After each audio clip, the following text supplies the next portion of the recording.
Welcome to Flaming Frame, where we explore the untold legends of queer cinema. I'm Arav. Today's story takes us into the sun-drenched world of Falcon Studios, an empire built on desire, devastated by disease, and remembered by very few.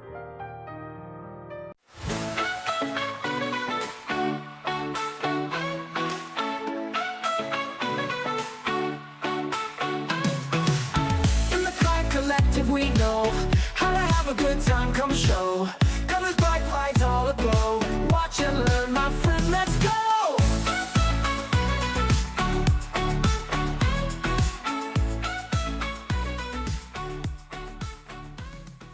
To understand Falcon Studios, you have to understand the world that gave birth to it. In the late 60s and early 70s, San Francisco was the heart of the sexual revolution. A city alive with protest, flower power, and radical love. For gay men, it was a turning point, no longer hiding in shadows, but claiming streets, bodies, and pleasure as acts of freedom. Bathhouses, cruising spots, and Castro bars became places of power. Sex was not just personal, it was political. It said, "We're here, we desire, and we're done apologizing." And just as gay men began to live out loud, Falcon Studios arrived, offering something revolutionary. Beautiful, erotic films where there weren't punchlines or villains.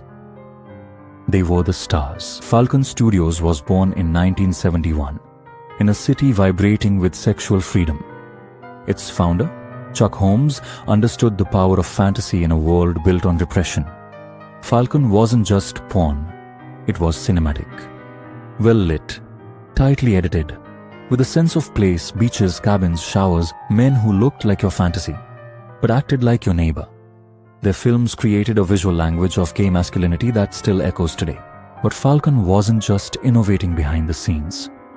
It was producing films that quickly became touchstones in gay culture. Titles like The Other Side of Aspen, The Biggest One Ever, and Boys in the Sand weren't just porn. They were events. Shared, traded, whispered about in back rooms and dorm rooms. Each film was a fantasy, but it felt real. These weren't abstract bodies in motion. They had names, they had stories. They cruised through everyday places, ski resorts, gym lockers, pickup trucks in the desert. And for the first time, thousands of gay men saw themselves reflected not in tragedy or shame, but in control, in desire, and in joy. In a pre-internet world, Falcon tapes passed from hand to hand like sacred artifacts. They weren't just about sex. They were about connection. Proof that someone else out there wanted what you wanted, that you weren't alone.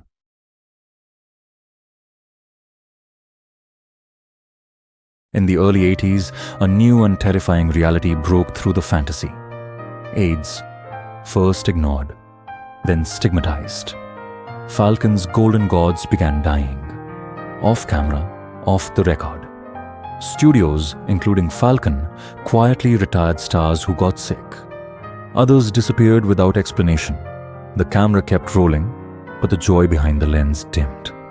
Every new film felt haunted, even if no one dared say why.